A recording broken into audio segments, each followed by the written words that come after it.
It's the 21st of July, 2015, and this is episode 232. This show is intended for informational and educational purposes only. What cryptocurrency enables is new, empowering, and exciting, but we're not experts. Just obsessed companions walking the road towards a more peer-to-peer future.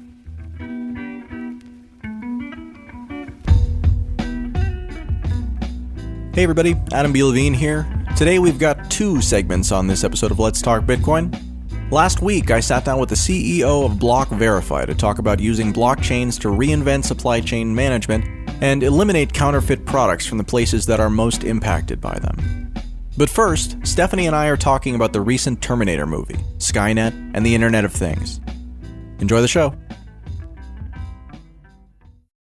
Did you see the new Terminator movie?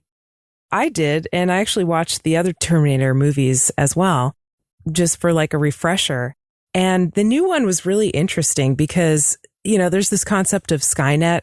The idea of the Terminator movies is that there's a war between man and machine in the future, and like robots become self-aware and they form this network of machines that oppresses the humans and kills most of them off or leaves them for labor. And then there's a resistance that the humans are running against the machines to try to take back power and get out from under their thumb. This involves time travel. And so the humans and the machines are sending people from the future into the past to try to kill off the leader of the resistance before he's even born. So that was like the first couple of Terminator movies. Those were great, but the self-aware machines, that's called Skynet in the movies. It was really interesting in the new Terminator movie how Skynet was almost portrayed as like, call it whatever you want, Google, Facebook, or even some of these blockchain technologies that want to put everything on the blockchain. Skynet was this thing where everything is connected. It's basically the Internet of Things, where everything's connected, all the machines can talk to each other. One of the characters in the movie describes it as like, oh, it's great. My phone will talk to my computer, will talk to my car, will talk to my refrigerator and toaster. And everything is connected. An emergent property of that connection is this consciousness, this AI consciousness that is Skynet and can decide things and is self-aware and is a self-aware AI. And it becomes really dangerous because then it wants to start killing off the humans. And so that's like the whole plot of the movie. And it really got me thinking the reaction of people in the movie to the coming of Genesis, which is basically Skynet. Genesis is this program that lets everything be interconnected. And there's like a countdown to it being launched. And people are so excited about it. They're pre-ordering Genesis. They're like counting down these clocks until it gets ready to launch. Little do they know that when it launches, Skynet goes into full force and it's going to start blowing them up and taking over the world. And people are just cheering it on because they have no idea. And it just reminds me a lot of people's attitudes toward the Internet of Things, toward certain technologies, where they may not be thinking about the scary potential aspects of everything being interconnected and or everything being on a blockchain. So yeah, that was a long-winded way of saying that I was thinking a lot about blockchain technology during the movie and some potential, just cautions of putting everything on the blockchain and using it to track everything. And of course, it matters who has the power, who has the control. As with any technology, it could be a double-edged sword used for good, evil, anything in between. But I think we do have to just be aware of that and be cautious about it. I remember there was a debate a while back on Let's Talk Bitcoin over a year ago, maybe like a year and a half ago, where it was some people from Ethereum and BitShares and Mastercoin. People in the audience were asking questions. Well, is this just Skynet? And people laughed, but it's a serious question that you have to think of when we're talking about the Internet of Things or blockchains controlling stuff in the real world, doors and locks and who knows what else. The movie was definitely food for thought. I don't want to get subjugated by robots. And if that means not putting everything on the blockchain, I'm totally okay with that. Well, I think you said it, though. It's about who controls it, right? It's about who has the power. And I think that one of the things that's nice about blockchains, at least blockchains as we know them today, is that really it is the individual who has the power. We saw a move towards web wallets again that, take possession of your private keys and manage it for you for convenience, as much in the movie you're describing. But I think that that's a solution that at the end of the day isn't going to be the one that people pick up. I think that it's just going to get really, really easy to own your own Bitcoin and to own your own, tokens and whatever type of cryptocurrency. The fact that there is no centralized store of decryption keys means that something like what you're describing really can't exist.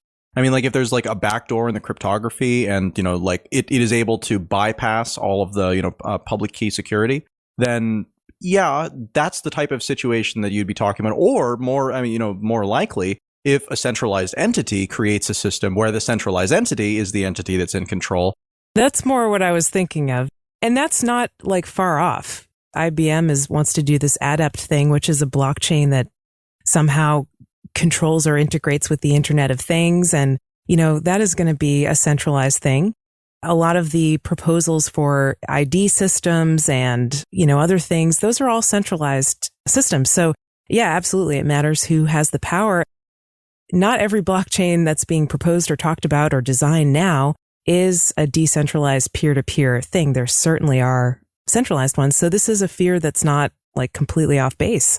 I remember talking to Charles Hoskinson maybe 2 years ago at this point about how one of his biggest concerns was that like a Google or a Microsoft was going to create their own blockchain and then onboard people through their channels, as pretty much you're concerned about here. Then they go to Washington and say, hey, we have identity built into our blockchain. So people, necessarily have their identity. So that means that it's really easy for you to work with us for tax reasons. And it's really easy for, them to pay their taxes and all this other stuff. So you should ban every blockchain that doesn't have these features put in because now there's a solution that does. I think that has been a very prescient, frankly, statement because, it seems like that's definitely a way that cryptocurrency technology could find itself suddenly shackled to the limitations of what one company, wants it to be. If they create a product and then put it out there, market it aggressively and get bigger penetration than Bitcoin has, then it's not even a hard argument. At an even more basic level that doesn't involve IDs or Internet of Things or anything like that, Citibank just tested out blockchain technology with their banking system. And of course, they're going to be in control of those chains. So like imagine combining the tracking capabilities of blockchains and the record keeping abilities of them with the banking system, with the worst elements of the banking system, all the top down power and control. It's pretty much something that to me feels very dystopian. I think that you're not far off there, but the thing that would have to change, and I think that this is a core point, is who holds the private keys. Because again, and even if Citi launches their own type of token or their own blockchain or whatever, they might control all of the nodes, all of the minor equivalents basically within their network. But it would be a very different matter if they also controlled all of the private keys. If that was the case, then yes, you're correct. They could basically completely replicate the existing banking system because they would have the ability to do pull transactions and it would be convenient for users. But again, it fundamentally essentially discards some of the better reasons why you actually want to use blockchain systems versus that. But again, some people look at it like that. Some people look at Bitcoin and they say, oh, this is a way that I can make transactions for, 30% cheaper than I'm doing right now. Or, like the banks look at it and say, okay, well, this is a way that we can reduce internal costs when we're doing transfers between different units and reckoning and blah, blah, blah. So, I mean, like, to a large degree, the people who are shaping what we're going to see in the future with blockchains have very different agendas, not just from us, but from each other, too. And they're not all working towards the same ends either. So it's not like there's like they, them, those who are plotting to control us and they're all on the same page. There's infighting even among those who want more control over everybody else. Just like we were talking about evolution and arms races, there's always going to be technological solutions. Like when technology is used for, quote, evil purposes or to oppress, to control, to harm, to hurt, there's also technological solutions on the other side of that can be used to free and to help and to liberate. That definitely gives me hope. Technology is always sort of an arms race like that. As long as there are people who want to be free, those solutions are going to pop up and exist alongside the big bad internet and those ones.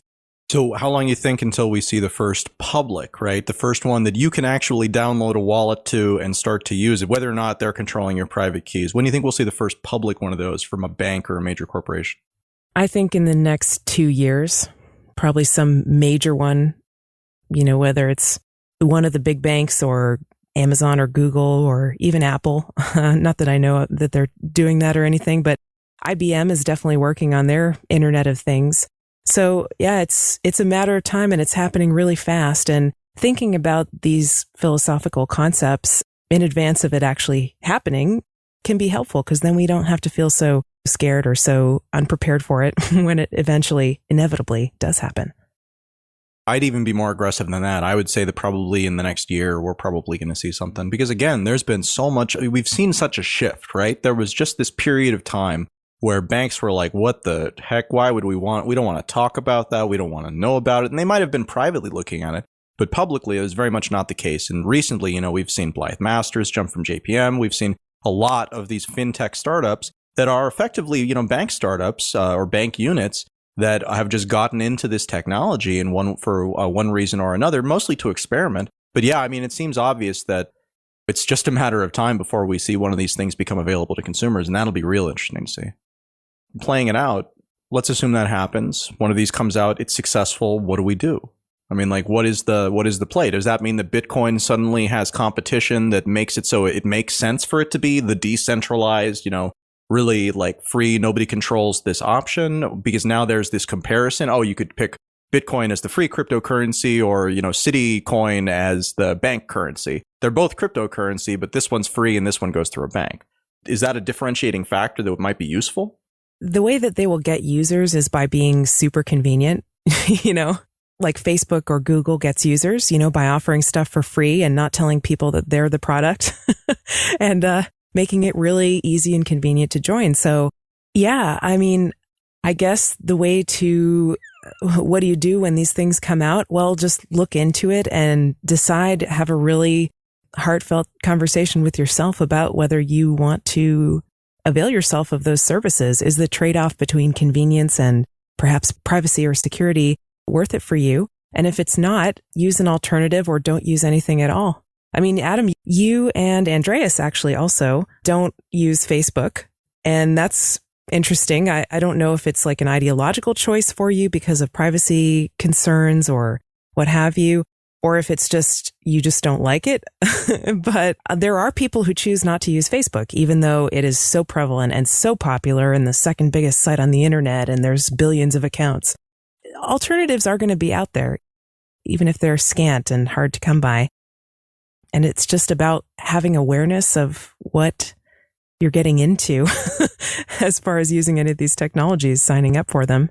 I guess another way to look at it too would be that if they are effectively going to mainstream the technology, well, then that actually means that cryptocurrency is going to be getting to a whole bunch of people who previously had no concept of cryptocurrency and no understanding of why it's useful. So the fact that, again, a bank switches to it, the fact that a product like that gets rolled out in a major way is just like, government attention, whether negative or positive, to a large degree an endorsement, because otherwise it wouldn't be worth their time, and they certainly wouldn't go out of their way to market it to users. So it seems like, again, part of this norming process is these attacks, basically, on the core of what cryptocurrency began as, and these attempts to take it and utilize it in ways, take the core technology and the ideas, and utilize it in ways that are beneficial to other types of environments, but that kind of at their core discard some of the core benefits that are really in there, because they don't want those. They just want the efficiency benefits. The innovation, oh man, they got no interest in that whatsoever, but the efficiency, well, that's something we could do something with. Yeah, exactly. That's going to appeal to a lot of people, just like Google, Facebook, Apple, Amazon, those things do. Well, we'll see. It's always a trade-off between convenience and privacy or security. It's very inconvenient to be private and off the grid in this type of world, and it's too inconvenient for some people, for most people.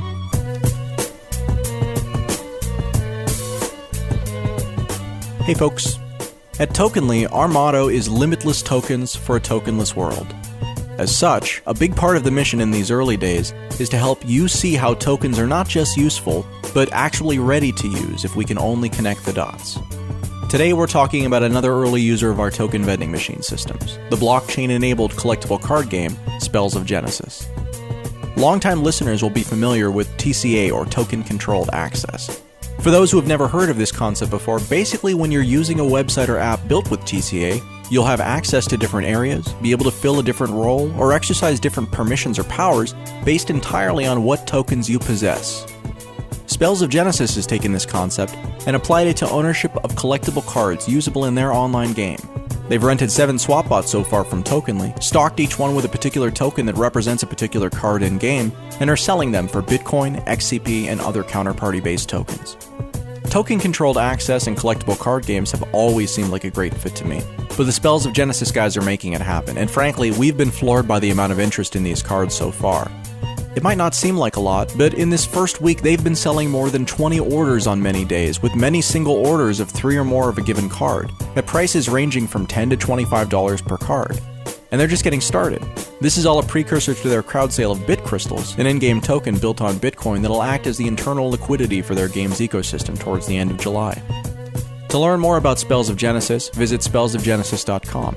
And if you've got an idea or project that you think might be a fit for tokens or made easier by Tokenly tools, join me on Google Hangouts Saturday the 25th of July at 10 a.m. Pacific Time for an inside look at the project and an opportunity to get real-time answers to your questions. To RSVP or learn more, visit our ideas blog at tokenly.com. And of course, you can always reach us at team@tokenly.com. On an unrelated note, the magic word for episode 232 is Skynet. That's SKYNET. Skynet. You've got until the 28th of July to visit letstalkbitcoin.com or the Let's Talk Bitcoin iOS app to enter it for your share of the listener rewards. Today on Let's Talk Bitcoin, we're joined by Blockverify CEO Pavlo for a conversation about ameliorating real-life counterfeit and stolen products using a blockchain. Pavlo, how are you? Thank you, Adam. Thank you for the introduction. I'm here in London. Let's talk Bitcoin and let's talk about preventing counterfeit products. We like to start kind of at the basic value proposition of what you're doing. What's the problem with supply chains that you're aiming to fix with Blockverify, and why is that the most important thing for you to be spending your time on right now when there's so much opportunity around? We work in the financial arena for quite some time, and we realize that there are many applications that we can do outside of finance. So Bitcoin and Bitcoin blockchain is well suited for something else. So it can be used as a digital notary. It can be used for various signatures and digital timestamping, as well as a proof of existence.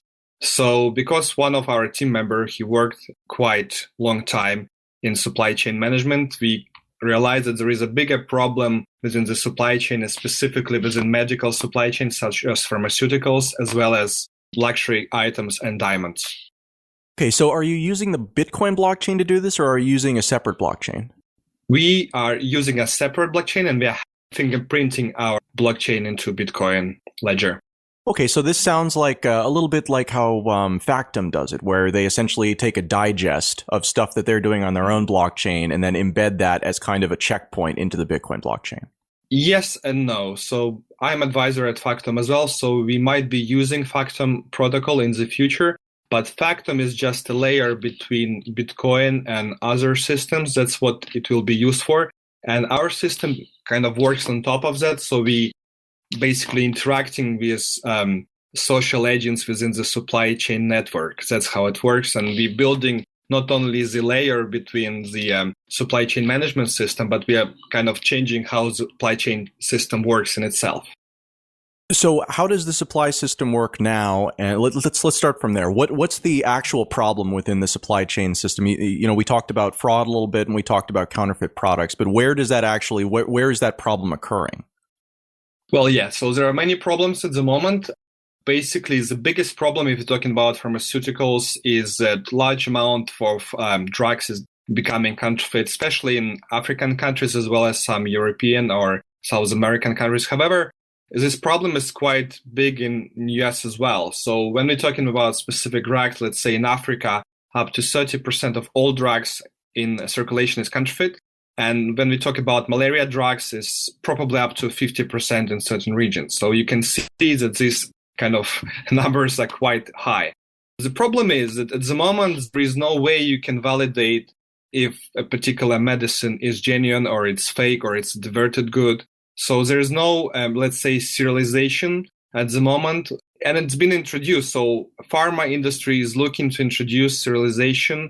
Depending on the country, it's going to start from the next year in Europe, and then certain countries in Asia, and then US in 2018, 2019.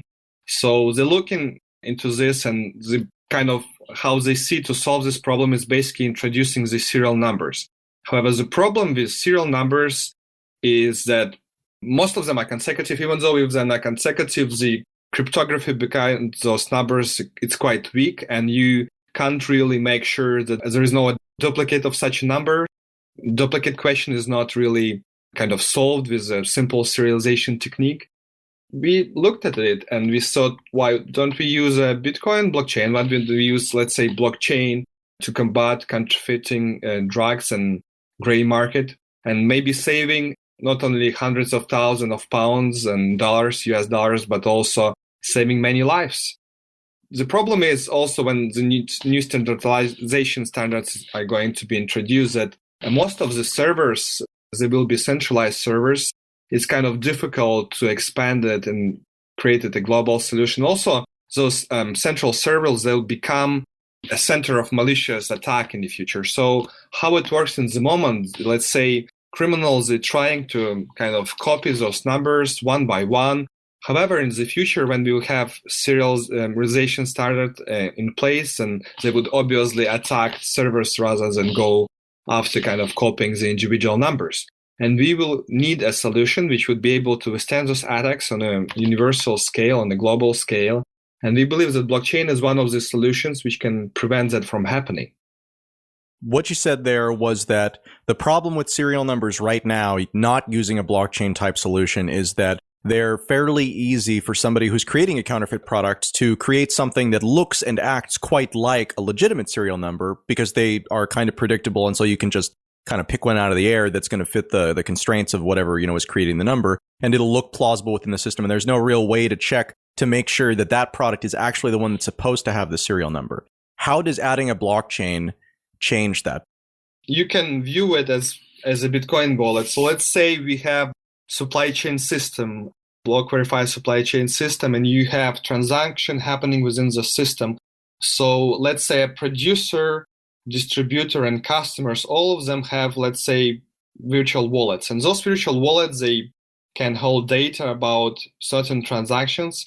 And basically, they also have private keys to sign those transactions. There are tokens which are moving between those wallets. So let's say producer has issued a certain number of tokens.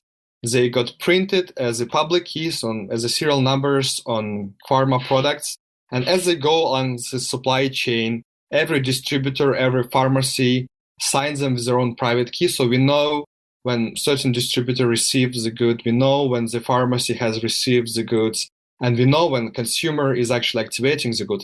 It works at the moment in the form of QR codes. So we have QR codes printed on the packaging, and then we have special application which allows producers and then distributors, pharmacies, and individual clients to take picture of it and scan it into their wallet, basically sign it with their private key so it moves along the supply chain. That's how it works on our system. So it gets recorded onto our blockchain-based system, and then we hash it into Bitcoin protocol using Factom or similar protocols that we are currently developing ourselves.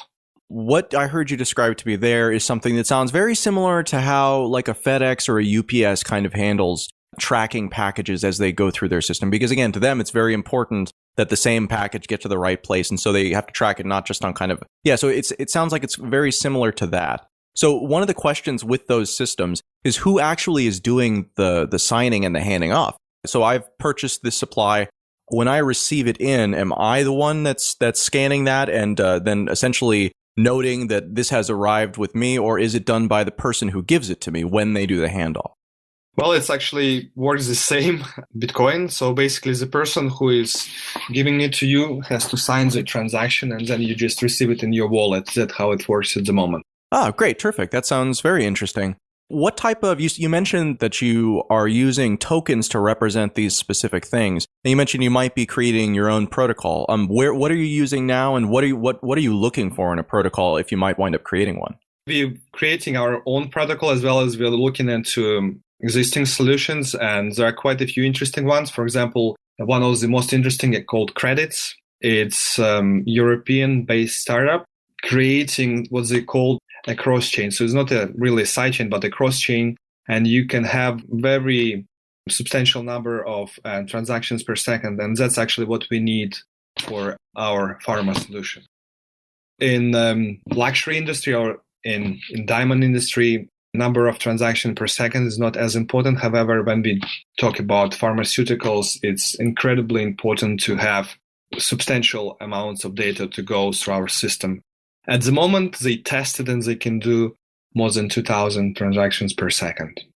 Interesting. So, and this is still an on-blockchain solution that you're operating. You're not doing this just with a standard database and then feeding that in at a later point. No, not at all. Even though depending on regulations, we might have to do it. So the problem is not the blockchain protocol as such, but certain regulations that have been introduced in particular countries which talk about data ownership, which talk about data protection, data privacy. So those three issues can really kind of create some problems for our system in certain regions, but we are looking into it, and we believe that legislation has to change, and it would definitely allow systems like ours to exist in the future. Even though in certain jurisdictions we can operate right now, it's not a problem of kind of having a central database which is controlled by certain governmental bodies and then kind of having the ultimate control over the data.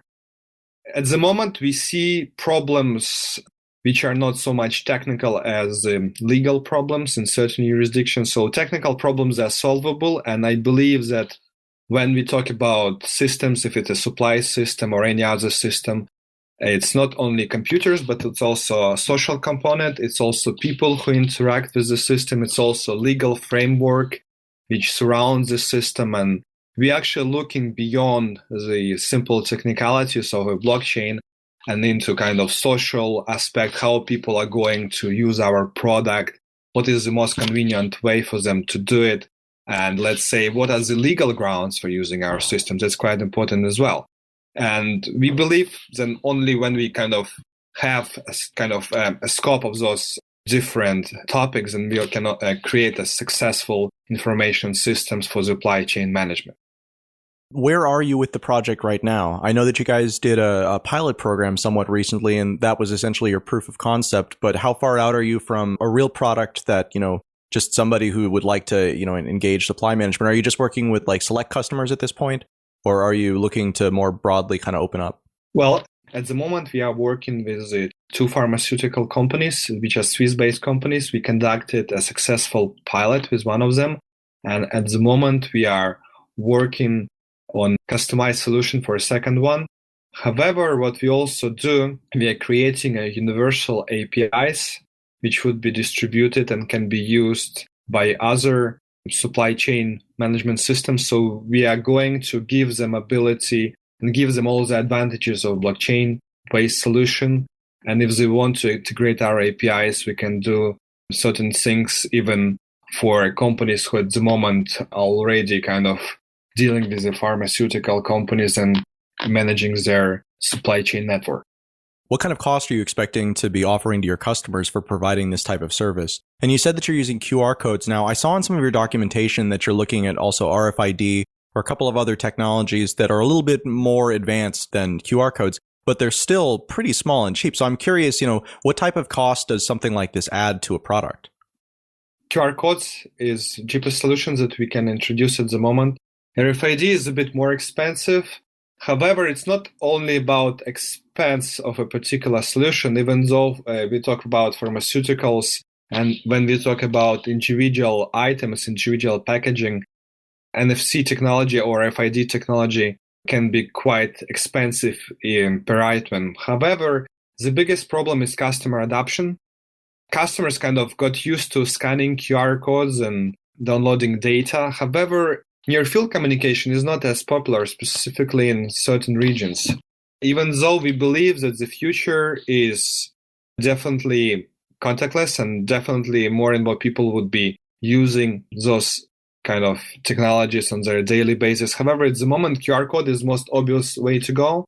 People really like it. They really like to kind of be able to see that it's there. And there is also a code which you can enter manually if you want.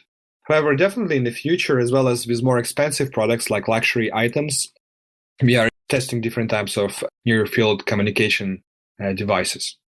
So one of the things that strikes me about your project is that on the one hand, you've got this fraud prevention side and supply chain management, but on the other side, kind of at the other end of that, you've got this idea of consumer warranties. And one of the issues that has always been irritating to me is that consumer warranties are non-transferable, even though they have a set period of time they're supposed to last for. And this is in large part because of this supply chain problem, I believe, that you guys have identified. So it strikes me that kind of the last step of your process, when a product actually gets to a consumer, if it's something, like technology that has a warranty under most circumstances, that could actually be like the reason why a customer does the final commit, is because taking possession of it essentially means that they now own the warranty until they no longer do. Yes, absolutely right. So actually, we have a number of companies who contacted us, and they're quite interested in transfer of ownership in the secondary market. So let's say luxury items which get transferred, which get sold. Those companies are really looking into it because there is a warranty attached to every single product. Let's say it's a bag, luxury bag, and then they really want to make sure who owns it and who did what with the particular item and how it got sold, in order to maintain the warranty and in order to kind of make sure that it's not been tampered with. At the moment, we are creating a solution. It will be a special near-field based solution for bags, and we will be actually announcing it quite soon. What is really interesting is that when customer scans the item, it activates the warranty. Not only it activates the warranty, but also you receive this item in your virtual wallet, Blockverify virtual wallet. We hope to work with various suppliers, with various producers in the future. And that means that you can have luxury items, you can have your own cars, you can have your different, let's say, items stored on this wallet. Basically, what we do, we create a link between physical and digital world. In a way, we can make sure that all those goods that you own in digital world, they have a true representation in the virtual world as well. And then actually has quite important applications, not only for virtual worlds, but for asset management and for many other applications. At the moment, we are talking to a bank which is looking into it, how we can use those kind of systems for asset management for high net worth individuals, when you're actually able to trace someone's assets just using Blockverify system. It's quite important because sometimes when you have to kind of go through all the items that a certain person has in his own possession, it take maybe days, if not months. And then when you have a system which is a true representation of a physical world, then it really simplifies things. And many banks with their private arms are looking into our systems in order to kind of have this ability for their clients. Even so, we completely understand that from the legal perspective, it might be some years away, but we want to start testing it right now. Yeah, I was going to ask about that. I mean, like you said, most of the problems that you're running into on that side aren't really about technology. It's more about permission. It seems like you're not the only person, you're not the only company that's targeting banks and seeing them as kind of like a really obvious big adopter for blockchain technologies, because they have all of these sort of concentrated inefficiencies compared to the new types of systems we have available. So do you think that that is a market you will get traction in? Because the permission issues seem to kind of outweigh the technological issues in a lot of senses.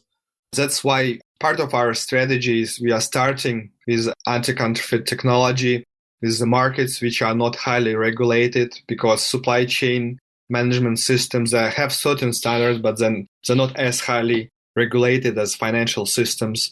And that would allow us to test our system and kind of be ready for the financial world when the legal part is in place. That makes sense. One of the interesting things that you said a couple of minutes ago was, when somebody buys or sells something, you couldn't steal an asset and legally own it, or at least legitimately own it. I'm not sure what the legal ramifications would be, because the person who you stole it from would not have assigned that to you and to your private key, and it would still be connected to their private key. So if it's still connected to their private key, but you possess it, then it means you didn't take possession of it through normal channels, which means that you don't actually own it, which means the person who last held it technically might own it. I mean, is that kind of because it seems like it's not just, again, like it goes the other way too. If you keep this tracking going and it's just who owns it and they're registered in the blockchain and that can be looked up fairly easily and you can verify it by demonstrating private keys, then it seems like this really is an entire supply chain, even post-ownership solution. Yes, Adam, you're absolutely right. I mean, it's not as important with pharmaceuticals. With pharmaceuticals, what you want to make sure is the final customer is getting a genuine product, which is not counterfeit, which is not a diverted good, which is not a stolen merchandise.